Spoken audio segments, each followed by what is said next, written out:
You're listening to the Big House Bleachers podcast.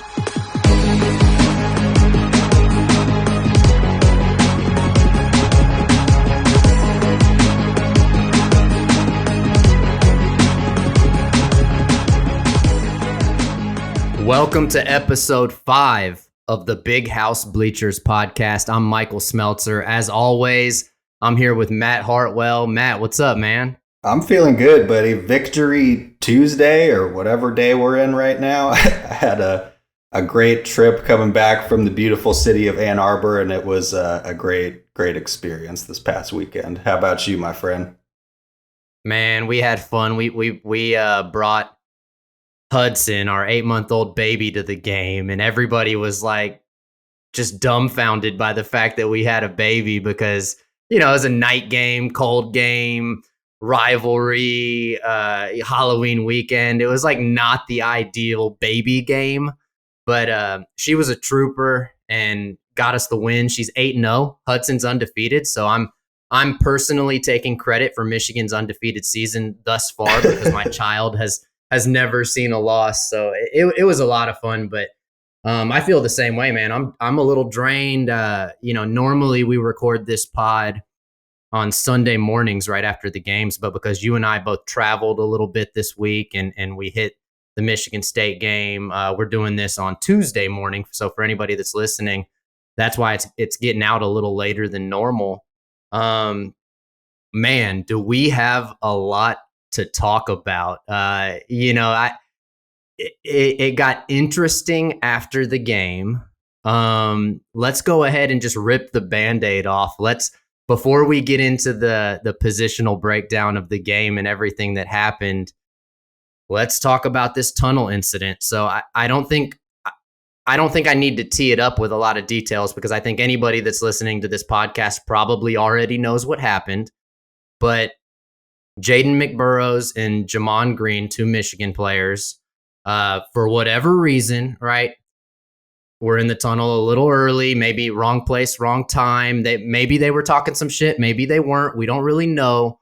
But they got viciously attacked by Michigan State Spartan players in the tunnel after the game. It was unlike anything that I've ever seen on film in a post game, and things got massively out of hand, and there's been a heavy wave of media reaction. And let me pass it over to you just to get your initial reaction on the incident. And you know, it's a lot to process. I think we're all feeling a lot of things right now. So what's going on with you?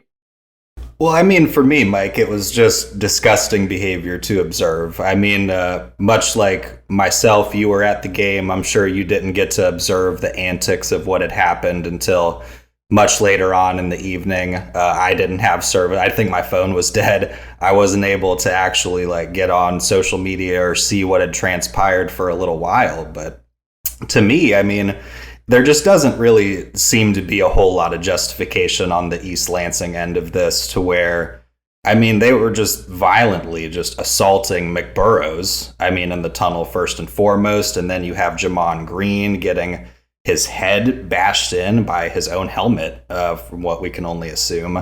And just to your point, Mike, I was actually scrolling social media before we jumped on here today, and according to the Detroit News, Jamon Green weekly rushes through the tunnel at the end of the game to see his dad, who is a trucker, and drives from Texas with limited time on his day off to be able to see Jamon.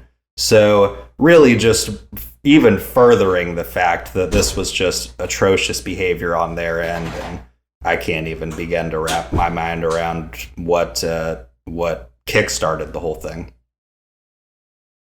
Yeah, and I mean, here's my take. This might be a little bit of an unpopular opinion with some of the Michigan fan base, but I think it's really important to point out that this was a few Michigan State players that did something really terrible. And let me lead by saying, as somebody that's made some terrible decisions myself in my life, and I've had to suffer the consequences, I feel for those guys because what they created for themselves was a long road of having to rebuild, potentially their college career. If there's criminal charges, potentially, their life. But with that being said, they were adults. They made a terrible decision. They attacked, some other men, and they're going to suffer the consequences. Now, as a fan base, as fan base is Michigan State and Michigan, we've let this thing get out of control, right? It reminds me very much of the political scene where there's extremism on each side. And I would urge everybody to take a step back and just remember, this is coming from a guy that I was raised to say, I hate Ohio State. I hate Michigan State. I've always said those words, but now I'm rethinking that verbiage because, we're setting an example to the society and to our kids. And when it comes down to it, I want to beat the hell out of them on the football field and wave bye to them on the football field and disrespect them on the football field. But then when the game's over, I don't wish injury on anybody. I don't want anybody to get hurt. I want these guys to go on and have professional football careers or professional non-football careers. And then we can, if we see each other in the office, we can jaw at each other and have a little fun. And, so there's a lot of really respectable Michigan State fans, Michigan State players, and Michigan State coaches that went about their business the right way. And then there's a few of them that didn't. And the guys that didn't, they're going to suffer the consequences. And next year, I want to beat the hell out of Michigan State just as bad as I did this year. But I don't want to fight any of their fans, right? I don't want to insult their children. I don't want people getting hurt, And so I think we can all just take a step back and take a breath and move on. We're 8-0. We beat them. That's all that matters. Absolutely. I couldn't agree more, buddy. And I mean, the half the fun of the rivalry is just having fun with the rivalry. You know what I mean? And that doesn't include physical altercations or anything by that extent. I mean, the jawing and all that is fun, but we have to remember that at the end of the day, these are college students that are just trying to do the best they can to play in the game that they love, and we got to try to keep this under control. Above all else, I mean, really, all I want to see is action that can be justified. You know what I mean? I want to see something that is going to stop this from happening in the future. Yeah, and even though I feel for those guys, I still, I'm a Michigan fan at my core, and they attacked my guys. You know what I mean? Like, they don't get to play next week, or they don't get to play probably for the rest of the season. The guys that really instigated, if you're swinging a helmet at another man, like, you got to suffer the consequences. I'm sorry, that just is what it is. But then we can stop there, right? Like, I'm done. I'm not getting on Twitter and trying to fight with people and all. It's like, I mean, come on. I'm thinking about Greg Schiano and Rutgers at this point, right? Like, we got better things to think about. It's kind of like Harbaugh after the Penn State PB and J incident. He was like, we got bigger fish to fry, right? And so, it's not the tunnel. We've had the tunnel for 100 years. It's just some stuff reached a boiling point. It got really unhealthy, and we need to all take a step back as teams, as coaches, as players, as fan bases, and just remember what this is. It's a game that we play for fun. It's a rivalry that we enjoy, and then let's just move on.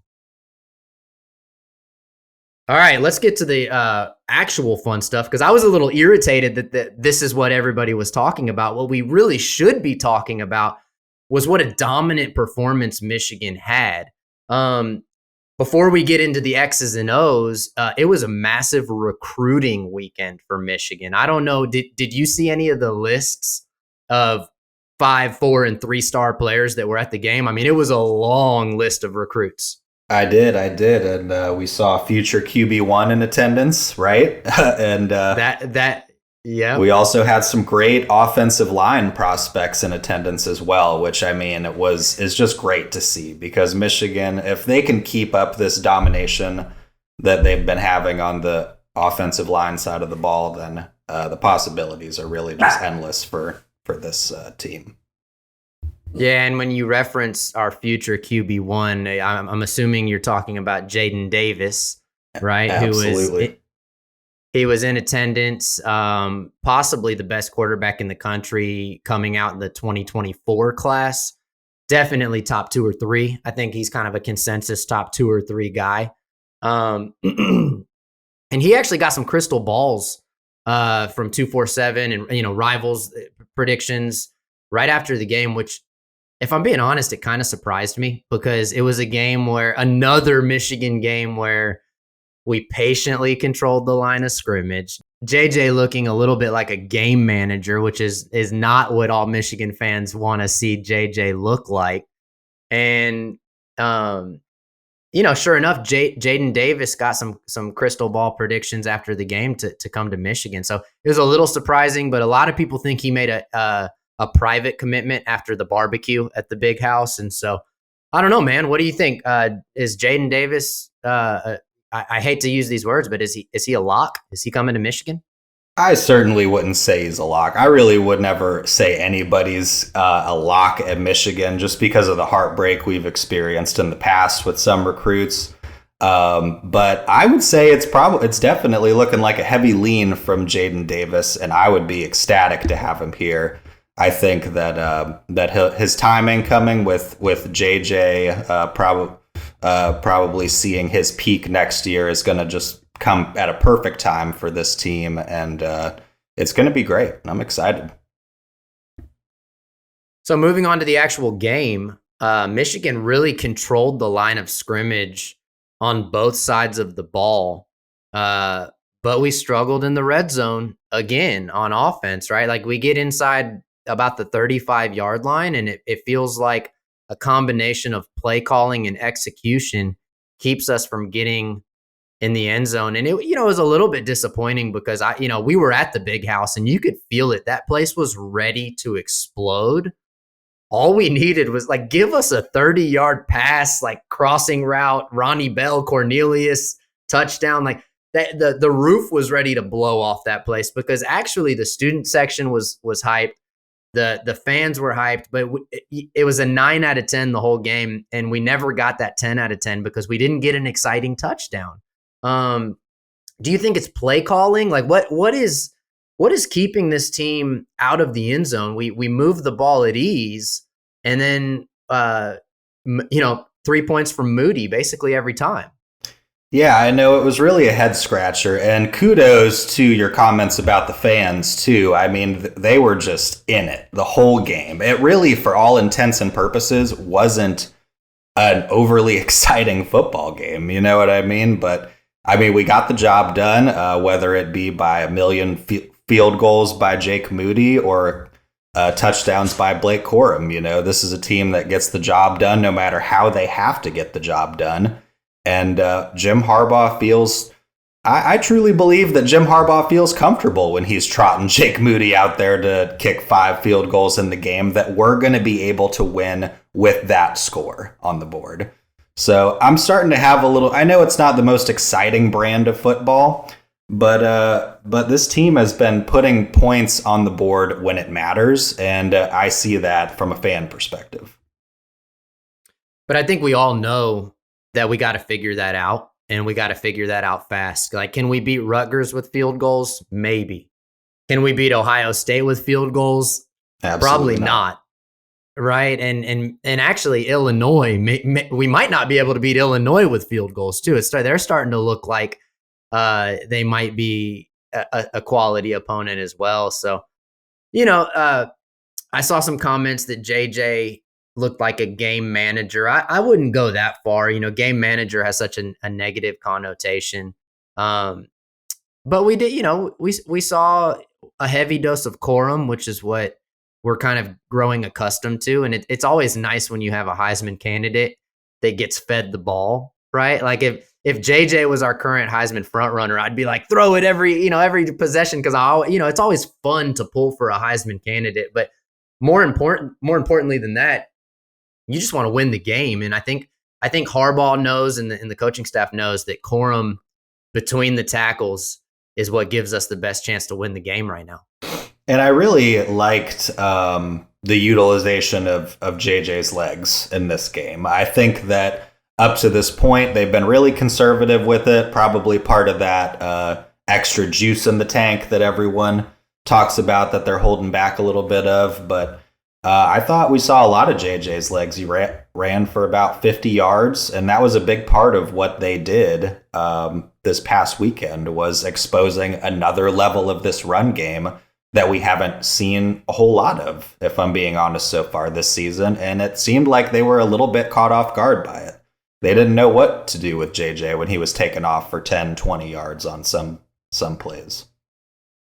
Well, and that's the X factor, right? It really is. Props to Michigan State. They've got a really gritty front seven. I mean, they got tore up, but they're really gritty, right? I think it would be a lot to say that it was an easy win, right? Like there was nothing easy about it. And then in the secondary, they were playing our receivers really tough. But what you just referenced is the X factor, right? Everybody covered downfield, not a lot going on between the tackles. JJ goes for 15 or 20 along the sideline, keeps the drive alive, right? Like that is a killer for a defense. And it's the reason why Michigan State couldn't get the ball back and they couldn't get scores on the board. So that was fun to see. Really diving into the running backs now, this was very close to another like 400-yard rushing game, because I don't know if you noticed, there was one or two where Corum was like half a step from taking it to the on his freaking house on one of them. Oh. And then Donovan had one where he kind of stumbled through, and like it kind of felt like he could have been gone in that too. So even though we dominated rushing the ball, it could have been way worse. And to me, I don't get upset by that. I'm actually inspired by that. I'm like, okay, a bunch of field goals on the board. Corum and Edwards like shoestring tackles to save touchdowns, and we still won the game 29-7. Like, to me, that makes me feel like we can dominate anybody in the country, because we've done that now to Penn State. We've done that to a struggling Michigan State team, but this was their Super Bowl. They get up for Michigan, so we're looking good, man. Heading into the final legs of the season here. Anything else on the running backs before we get to the pass catchers? I don't think so. I mean, it's just kind of becoming a thing every week, right? Blake Corum rushes for 2 touchdowns, over 100 yards. I mean, there's not too much to be said about it, but it's a beautiful thing to see. So, do you have Corum number 1 in your Heisman kind of rankings? I don't know if you think about that. I'm always kind of thinking about it. Is Corum on top? He is. And of course, I have a little bit of bias to it just because the Heisman is a little bit more personable per team. You know what I mean? There's a certain level of value that each person or player has to present to their team. So for me, being a Michigan fan, I see the value that Corum brings to Michigan, and I'm like, obvious Heisman. But I don't know. Another team might have a different perspective on that. Well, so I know you're getting tired of me talking about Tennessee on this damn podcast, but when I try to look at this from an unbiased perspective, I think right now Hendon Hooker is probably number 1, and then Corum is number 2. And that's coming from a guy that I honestly get tired of the Heisman conversation being, oh, you got to be a quarterback on one of the top 3 or 4 teams in the country, right? Like, they shouldn't even call it the Heisman. It should just be like best quarterback in the top 4, right? Because that's like all it is every year. But even from a guy that is sick of that, I still feel like Hendon Hooker is probably number 1. Blake Corum is probably number 2, and that's the way I want it, right? I want Peyton Manning just ahead of Charles Woodson, and then I just want to take it right at the end. Again, that would just be beautiful to see. I could see that. I do see your point with Hendon Hooker, though. That's a good first place vote. I would say it's a close match between him and Blake Corum, and then of course you got to let CJ Stroud in there until that matchup is decided later on in the season. But yeah, I mean, that would probably be number 3 for me, is Stroud. But all right, well, you heard it here first on the Big House Bleachers podcast. Matt Hartwell likes Tennessee. Just a smidge. I'll give it to you this time. No, I know you don't. Okay, wide receivers and tight ends. This is really a 2-man show, and I think that we we saw it more in this game than we've seen it. Everybody's thinking like, oh, Roman Wilson, Cornelius Johnson, AJ Henning, Andrell Anthony, like, let's do it. We got playmakers. And then what do we see every week? Ronnie Bell, Luke Schoonmaker, right? Ronnie Bell on first and second, Luke Schoonmaker on third. And it's starting to feel like those are just our go-to guys, and that's kind of the way the season is going to be. So I'm hoping we can spread it out a little bit more against these, Final Four regular season opponents. But I don't hate it. Ronnie Bell's amazing. Luke Schoonmaker is turning out to be everything we thought Eric All was going to be. So realistically, they look good. What do you think? And also, I mean, Ronnie Bell he's just great. At least like once or twice a game for just an outstanding catch and run. I love it. I mean, I wait for it every single game. I wouldn't say it's a huge part of what Michigan does, but it's more like how the old saying goes: you run to open up the pass game. Michigan kind of sometimes just passes to open up the run game a little bit, it seems like. But I love the two-man show of Ronnie Bell and then Luke Schoonmaker reeling in reliable catches all game. Very boring to see and observe, but still those two guys proving to be very reliable. I think that they'll be great on Sundays in the NFL as well. I still think we're going to see just a crazy passing performance at some point in the season. It was Michigan State for Cade last year. Obviously, it wasn't Michigan State for us this year, but I think we're going to have like 400 receiving yards in one of these games coming up. I don't know if it's going to be Rutgers or Nebraska, but it just feels like we're built to explode. Like if somebody can actually challenge us up front and slow down Corum, it feels like we can just say, okay, and just toss it downfield. So I'm looking forward to seeing that. But right now it's a two-man show, Ronnie Bell and Luke Schoonmaker coming up strong. And then, of course, the ultimate strength of our offense is our O-line. Another amazing O-line performance against a gritty front seven for Michigan State. It's almost a broken record at this point. I don't know what else we can say about the O-line. They've got to be the best in the country. What do you think? I would definitely say so. And I don't even think that they had their best game this past Saturday against Michigan State. And I still think that they handled the business. They allowed the ball to be ran effectively, and they didn't allow them to get to JJ too much. So, I mean, they still a great job for them. Not their best game from just what I observed from the stands, but still excellent outing from them. Well, and I actually think that the Spartan D line is pretty good. And I don't know, maybe I'm sounding foolish because I don't know the numbers. Maybe they've given up a lot this season, but I just remember watching that Washington game when things were getting out of hand. It was like the first game Michigan State was just getting whooped. But that D-line, they had like 2 or 3 goal line stops in that game. They were just kind of magnificent. And I remember thinking like, oh man, those dudes are pretty tough down there. And we saw a little bit of that in this game as well. Corum wasn't getting 7 yards before contact, right? He was getting hit at the line of scrimmage a little bit more than usual. Now Corum being Corum, he would spin, juke, push, stiff arm. He would still get those yards.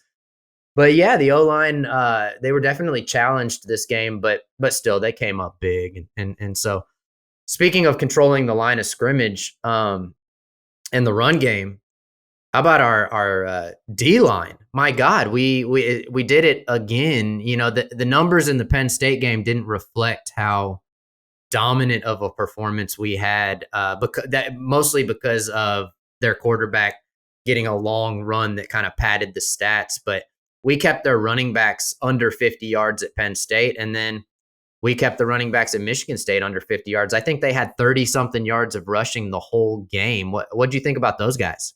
I thought just an excellent job. And really, I'd hate to get ahead of ourselves here in our positional breakdown, but just starting with the defensive line down to the defense as a whole, was just incredible in this game. And on nights like these where our offense is kind of like sluggish and underperforming and Jake Moody is kicking a million field goals, this defense locks down, and we overlook that sometimes a little bit. I mean, how many receiving yards did Reed have?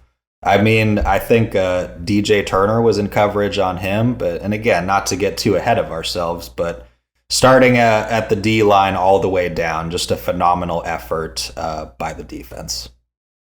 Yeah, I mean, we could talk defense as a whole. That's fine with me because really the secondary stuck out to me as well. Keon Coleman and Jaden Reed got some passes downfield early in the game, especially, and it kind of looked like, shit, are they gonna get these kind of lucky grabs, go up high and grab them all game? But no, the defense locked them down. To me, the most impressive piece of this defensive performance was Rod Moore, Mike Sainristil, DJ Turner, and Jamon Green, right? Like those guys showed up. And something, I don't know what Jesse Minter does at halftime, but we haven't given up anything in the second half this season. I mean, and I would go as far as to say that Jesse Minter should be a leading candidate for the Broyles Award this year. But, Josh Gaddis got it last year as a top coordinator, but I feel like Jesse Minter might be one of the best assistant coaches in the country. We lost Aiden Hutchinson. We lost Ojabo. We lost Dax Hill. We lost Josh Ross, all quality guys that are playing in the NFL right now, including two of them that are first rounders. I consider Ojabo a first rounder because we all know he was going top 10 before he tore his Achilles. And everybody would, there were some people in the media saying Michigan's not even a top 25 team without those guys, right? That Michigan's not even in the conversation. And then Jesse Minter comes in, and I think we have a better defense this year than we had last year. I would absolutely echo that sentiment. I mean, and just for context, we held Reed to 17 yards receiving this past weekend, which is phenomenal. I mean, obviously you had Coleman go off a little bit for 155 yards, but on a couple plays there. But I mean, just a phenomenal effort, and crap. What's this? Hold on one second.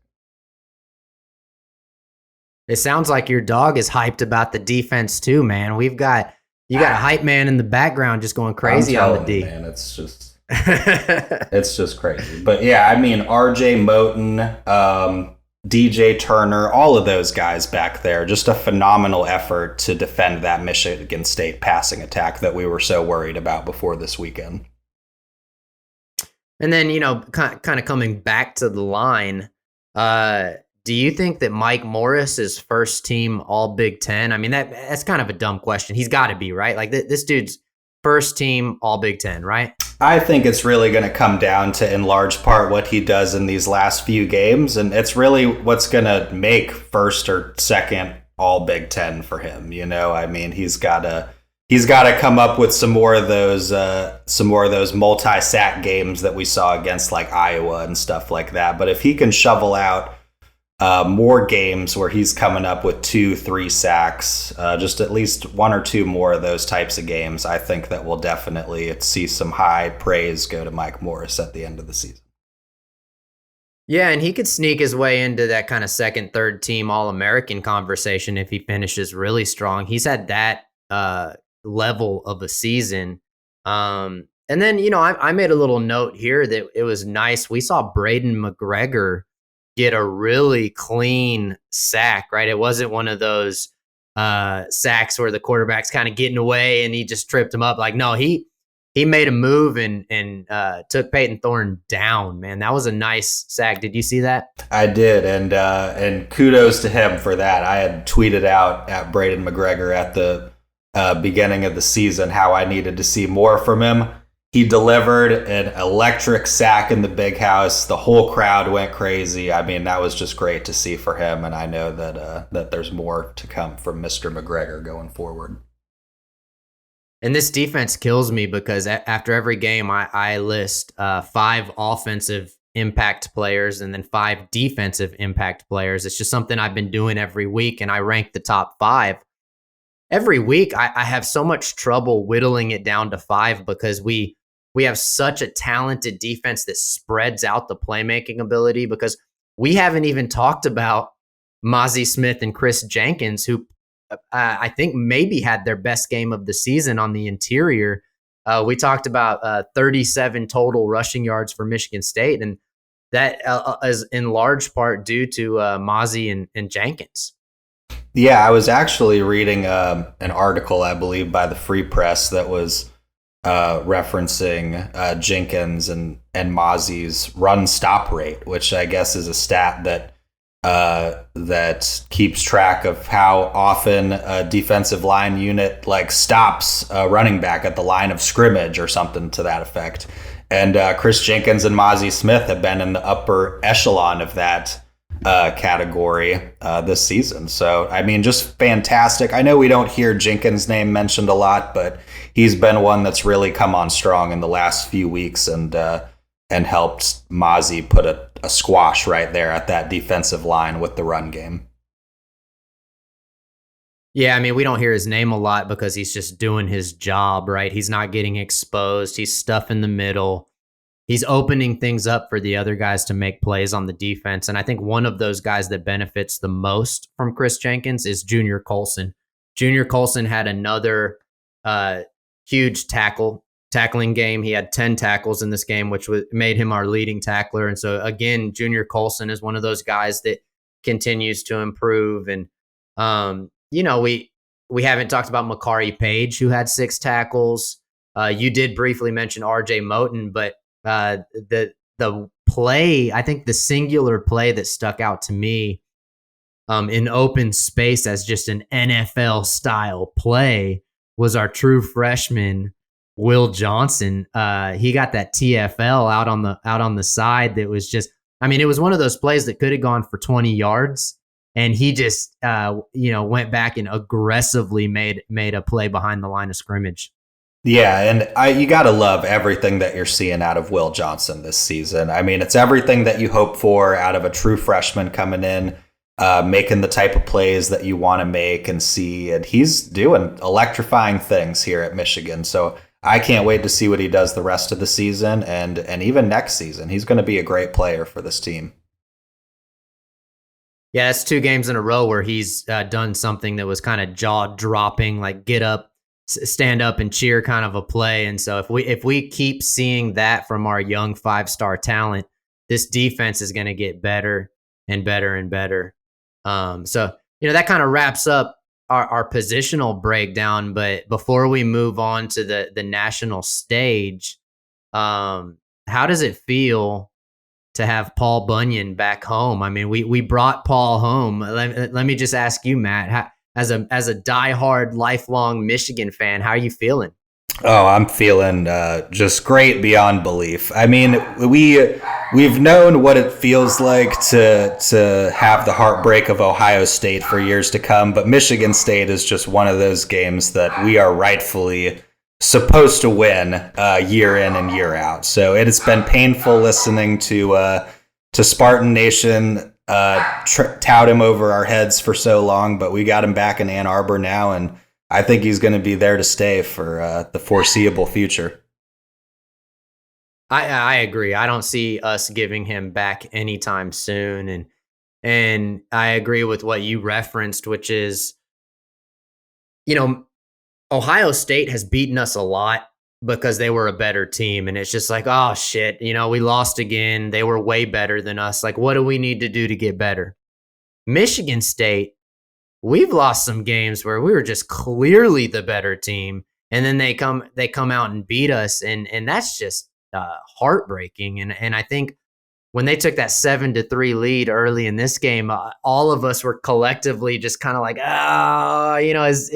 is this one of those situations again? And thankfully, it wasn't. We dominated the game, rightfully so. So Paul Bunyan is back home, and he's here to stay.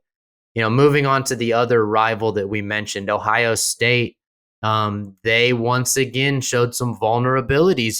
The scoreboard or the score of that game doesn't necessarily tell the story. Penn State was up for a large portion of that game. I know you and I were both in Ann Arbor getting ready for the Michigan State game, but did you actually see any of the Ohio State-Penn State game?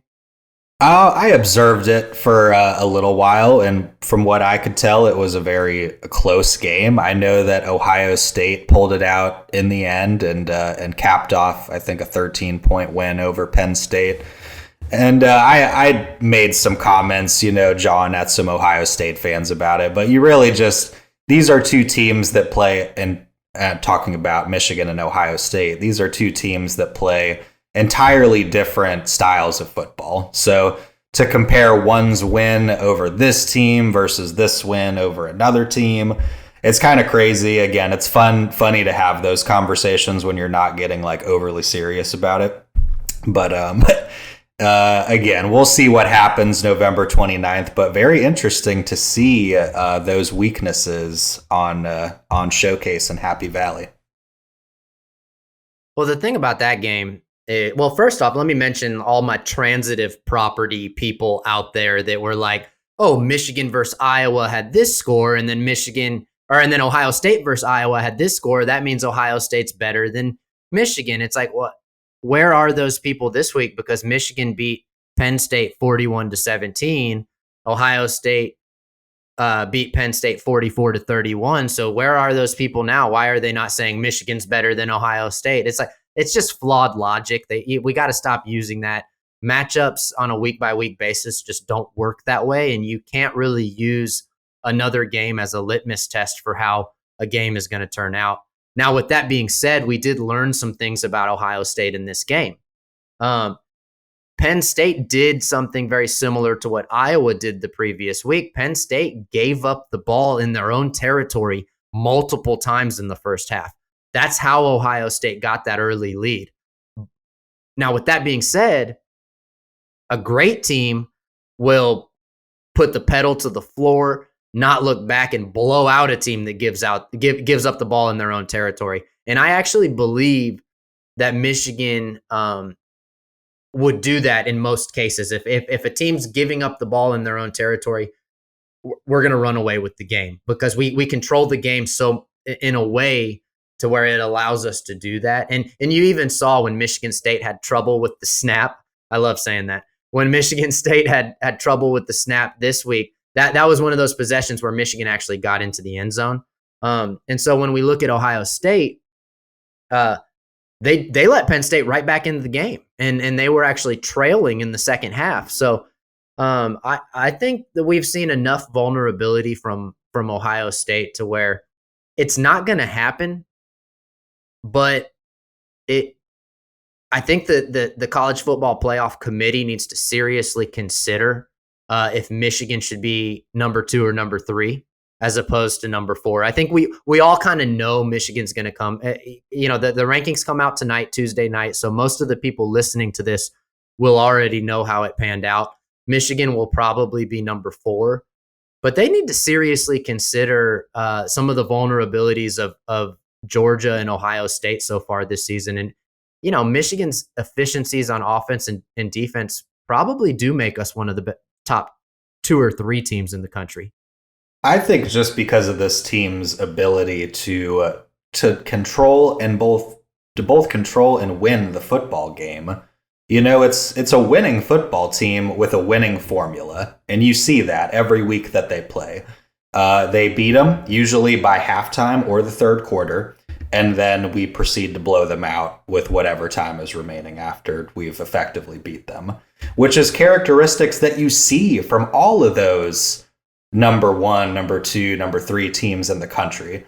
And I mean, given the resume and the strength of schedule and the margins of victory, I mean, I just think that you have to kind of give the argument for Michigan at a little bit higher of a spot, a little more steam.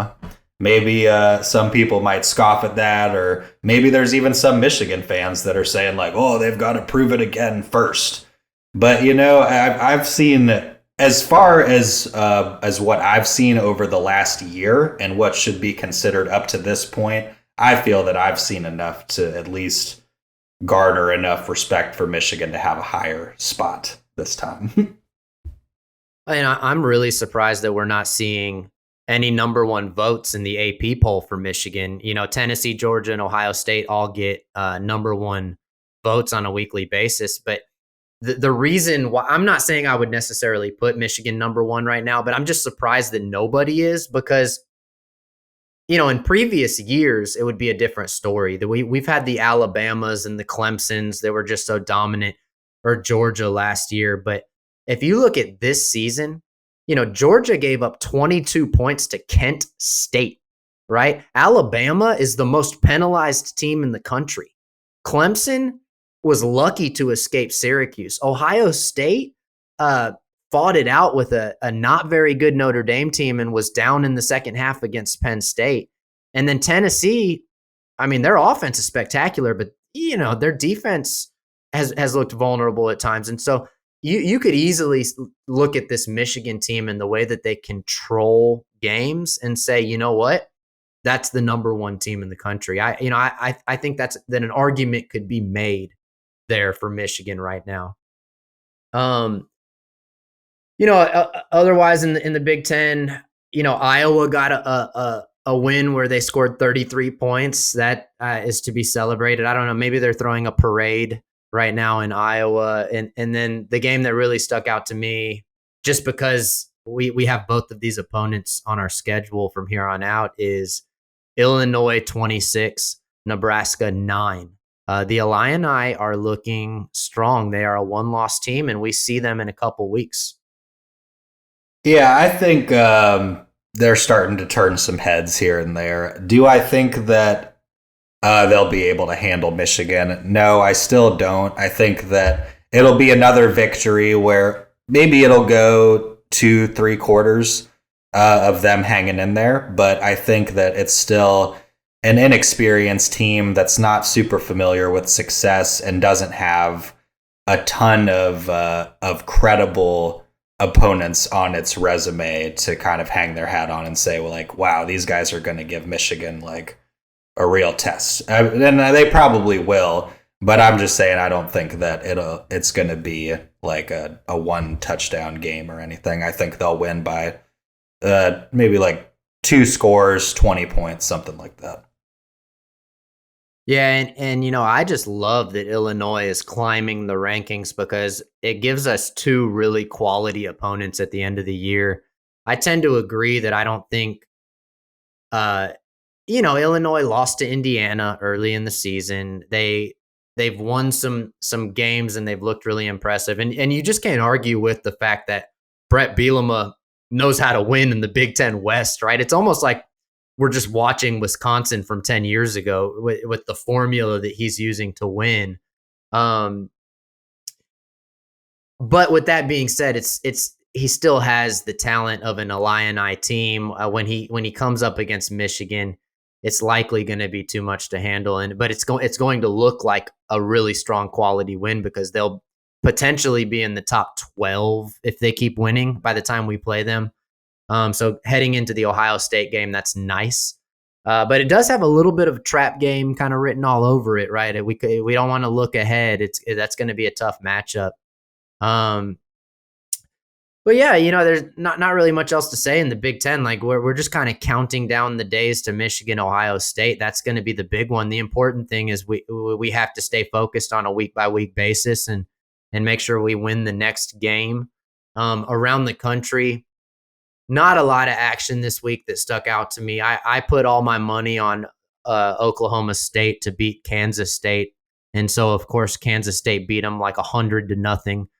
So I'm the reason that happened clearly. But you know, other than that, I think everybody's just kind of waiting on this top 5 or 6 teams to play out. You've got the undefeated teams in Alabama, and that's about it. Maybe I was looking at Oregon's schedule from here on out. They've got some games at home that they could win, so they might be able to sneak in. But really, it's the undefeated teams in Alabama at this point. Yeah, I think it's really just about these top 4 staying undefeated. I mean, and then of course you got the Horned Frogs in there too. But I mean, it's just about who's going to stay undefeated through these last few games, and I think you kind of hit the nail right on the head. It's really just a waiting period, as we don't have a ton of games left in this, at least in the next couple weeks, that are heavily going to dictate what happens with the polls and things like that. And we're all, as Michigan fans, kind of chomping at the bit here for next week, because Tennessee and Georgia play each other. So it'll be interesting to see, and we've seen some SEC bias in the past where a game like this has happened and both teams stay ahead of us. I don't think we're going to see that, because Michigan is, TCU might happen to TCU. I don't think it's going to happen to Michigan. I think whoever loses that game next week, Michigan will go ahead of. As long as we don't look terrible against Rutgers, which I don't think we're going to. So we could easily be in the top 3 after next week. It'll be interesting to see. Do you have any ideas on Tennessee, Georgia? Do you think one team's gonna dominate the other, or do you think it'll be a good matchup? I don't see a real domination. I do think Tennessee is gonna pull out the win, though. I think Georgia's lost some talent. And Tennessee, they're on fire. They're fired up a little bit. I think they're going to give them some problems, and they might end up stealing one. I completely agree. I think Josh Heupel is a good coach. I think we're seeing, there's like parallels to sometimes you just have a good team that has a really good year and they've got the right guys or the right guy, singular. I think back to like Auburn with Cam Newton, where they were like a 6-loss team, and then Cam Newton came around. They had that kind of special season. It feels like Tennessee is having one of those special seasons. They've got a coach that knows how to win. They've got the right players on their team. I think Tennessee wins as well. I think they're going to beat Georgia maybe by about 2 scores. I think they're going to handle them. And then Michigan, I think, will move ahead of Georgia at that point. As far as college football playoff goes, I don't know how much thought you've given it. But just off the cuff, let's freestyle right now. What 4 teams do you think ultimately end up in the college football playoff? See, that's a tough one, because then you got the Michigan-Ohio State game at the end, and you're never sure how that's going to play out with how they determine their playoff rankings. But I mean, I'd have to say it's going to be 2 SEC teams and probably Michigan-Ohio State. I have to, or either that or they oust Michigan or Ohio State in favor of the Horned Frogs. But I think 2 SEC players still get in, and then I think honestly the winner of Michigan Ohio State, and then maybe TCU. Yeah, TCU, if they can win out, I mean it'll be tough. I actually think TCU is going to find a way to lose in the Big 12 championship game. I think the Big 12 will probably just eat themselves up. I've got Tennessee, and then I think we're going to see Michigan and Ohio State. And here's why. Everybody, the media loves Ohio State. They love offense. They love a passing game. They just can't get enough of that shit. Michigan's going to go into Columbus and find a way to win that game. I mean, I'm sorry, but I try to be unbiased, but there's a limit to everything. I will always pick Michigan to beat Ohio State. I will never see it the other way around. That's just who I am. I kind of like your reasoning where you're going with it. Continue. And so a 1-loss Ohio State team to the media is still going to be really sexy. They see these receivers. They see this passing game. They see everything they've done. So they're going to give Ohio State the nod and give them the 3 or the 4 spot. Michigan would actually probably be the 1 seed in this scenario, depending on Tennessee. So Tennessee, Michigan would be 1-2. Ohio State gets in. And then it's a matter of, is Bama floating around there? Is Georgia's only loss to Tennessee at that point, or vice versa? I don't think that the Pac-12 is necessarily out of this thing.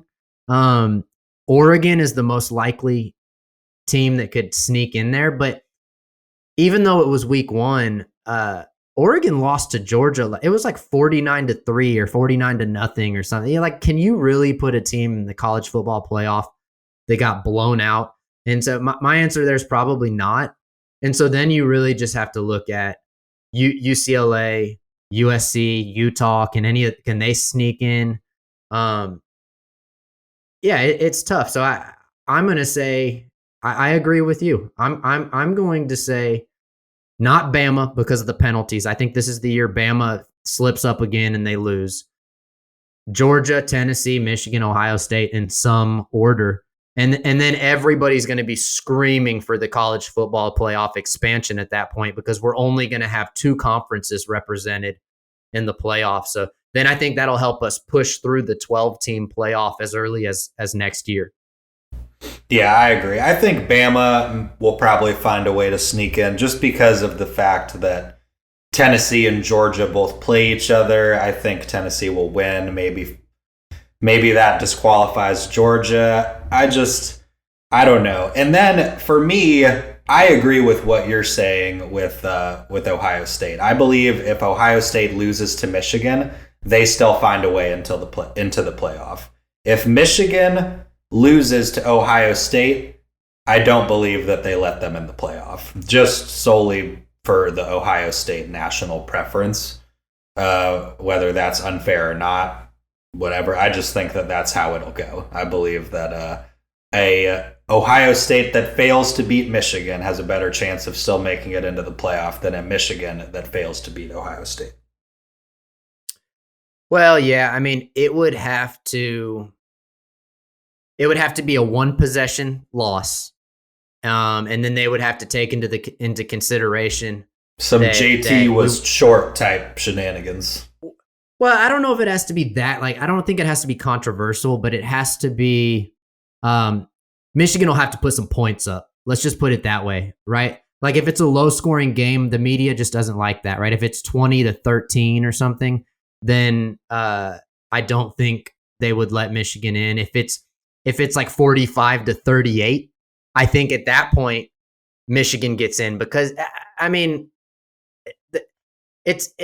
I would like to think that the College Football Playoff Committee takes into consideration like true football winning efficiencies, but at the end of the day, they're just fans watching the game like anybody else, and if they see like long scores that are exciting, they're like, "Ooh, that team's really good," right? Like they're just like anybody else, and so if Michigan can put points on the board, keep it close, but then they come up short in that game, I think we could definitely see them sneak in. But of course, a lot of that just depends on, we haven't talked about Clemson, right? Like Clemson would have to drop a game. There would have to be a few, like TCU would have to drop a game.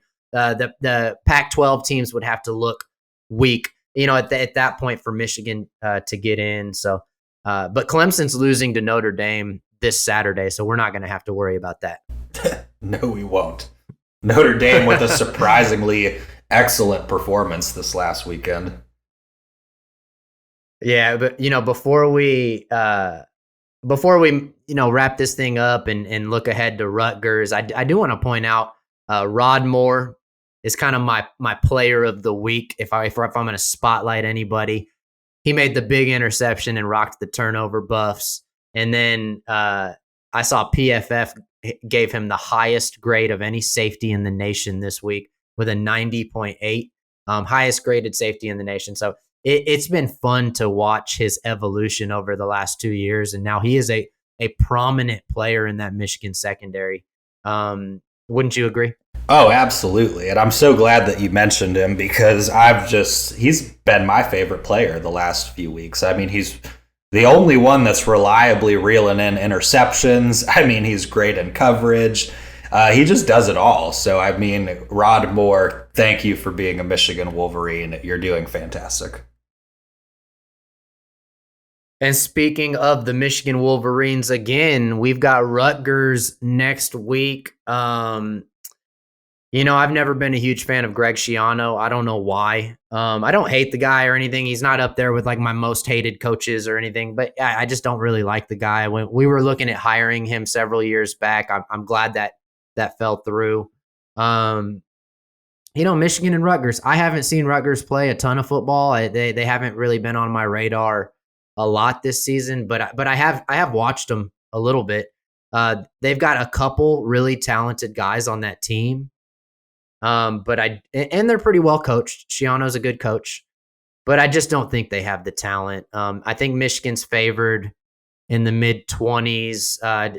Do you have a score prediction for this Michigan-Rutgers game? No score prediction, but I think Michigan wins handily by at least 3 or 4 touchdowns. I don't think we'll see a repeat of the last Rutgers game. And even though it's at their home field, I still think that this Michigan team is just entirely too dominant at literally every level. And that's what allows them to be so successful, is their ability to just tough out their opponents no matter who they're playing. So I think that it'll be more of the same this week. I think that we'll even see a little bit earlier of a victory on the scoreboard than in other weeks. Yeah, I think this is the game that we get in the end zone early and often. I'm going to say we score 42 points, even, all touchdowns. Moody only goes out there for extra points this week. It's going to be the complete opposite of last week. And then maybe 13 points for Rutgers. So I'm 42-13. So Michigan covers the spread by a little bit and moves to 9-0. But that's no disrespect to Rutgers. I just think that we're a better team and we're going to go out there and win the game. So, yeah, man, that is our show for the week. Thank you for tuning in to episode 5 of the Big House Bleachers podcast. If you're looking to get more involved with what we got going on, I go by Wolverine Chronicle on Twitter. My handle is at Wolverine Cron. That's CHRON. And then, of course, you can go to wolverinechronicle.com. Matt, where can people find you at? They can find me at my handle at Maze Crusader, or my website, mazecrusader.com, if you're looking to get involved with what we're doing here on the show, or possibly sponsorships of any kind. Reach out and let us know. Absolutely. Thank you guys for tuning in. We'll be back next week. Probably record Sunday morning, so you guys will hear the episode by Sunday or Monday. Thank you, and as always, go blue. Go blue.